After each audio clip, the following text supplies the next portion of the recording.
चीन के भोंपू अखबार ग्लोबल टाइम्स, जो चीन की सरकार की कही हुई बात ही आगे बढ़ाती, उसने स्वीकार कर लिया कि ताइवान की सरहद में घुसे 18 लड़ाकू विमान किस मिलिट्री ड्रिल का हिस्सा नहीं थे, बल्कि वो ताइवान पर कब्जे की ड्रिल का हिस्सा थे। तो क्या 7 दशक से चीन जिस सपने को पाल रहा है, जो ख्वाब देख रहा है, अब उसे वो अंजाम तक पहुंचाना चाहता है? चीन की बौखलाहट की एक बड़ी वजह एलएसी पर भारत की तरफ से उसे लगातार मिल रही शिकस्त भी है, और कुदरत भी चीन को सबक सिखा रही है। चीन की एलएसी पर शिकस्त से जुड़ी एक बड़ी और एक्सक्लूसिव रिपोर्ट देखिए आगे।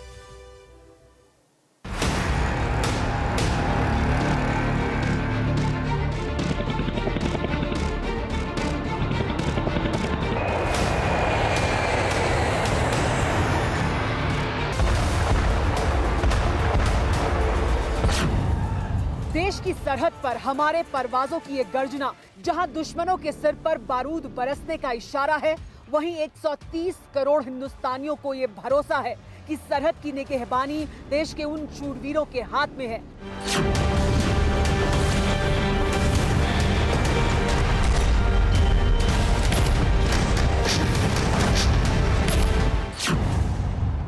जिन्होंने चीनियों को हर हाल में सबक सिखाने की ठानी है, जो चीन की होशियारी है उसे नेस्तनाबूद करने की पूरी तैयारी है।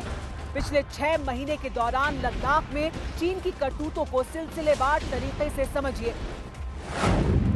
5 मई को पेंगोंग के किनारे चीनियों की साजिश का पता चला। हमारे और चीन के जवानों के बीच पहली झड़प हुई। 15-16 जून की दरमियानी रात को गलवान घाटी में हिंसक झड़प हुई, जिसके बाद से ही हमारी फौज की तैनाती बढ़ने लगी थी। 29 अगस्त को हमारे जवानों ने ब्लैक टॉप समेत कई चोटियों पर कब्जा कर लिया।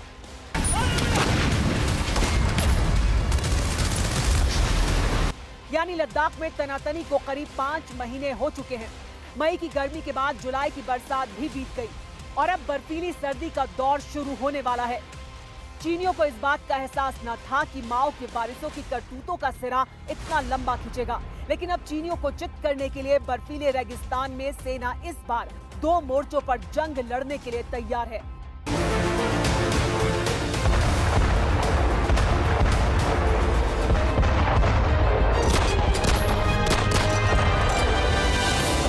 एक तरफ टैंक तोपों से दुश्मनों से लोहा लेने की तैयारी है, तो दूसरी ओर बर्फ से लड़ने के लिए स्नो कटर्स, जेसीबी समेत तमाम इंतजाम मुकम्मल हो चुके हैं। ये वो टेंट हैं जो -50 डिग्री के अंदर इनको दिए जा रहे हैं, और अगर आप देखें तो इन टेंट्स के अंदर इनके लिए खास तौर पर जो व्यवस्था है, करीबन 5 से 6 लोग जो हैं इन टेंट्स में बने रह सकते हैं।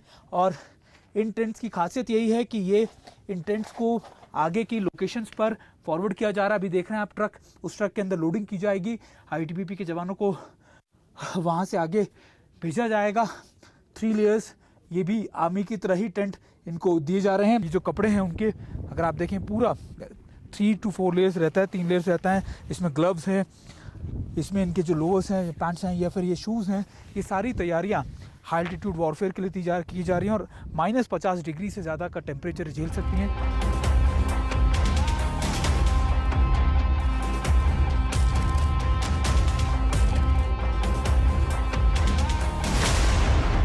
-40 डिग्री में जिस्म का कोना कोना कपा देने वाली सर्दी हो, या फिर चेहरे को झकझोरने वाली तूफानी हवाएं, हजारों फीट की ऊंचाई पर हमारे जांबाजों ने पैर जमा लिए हैं, जो अब चीनियों के सिर पर बारूद बरसाने के बाद भी नहीं हटेंगे।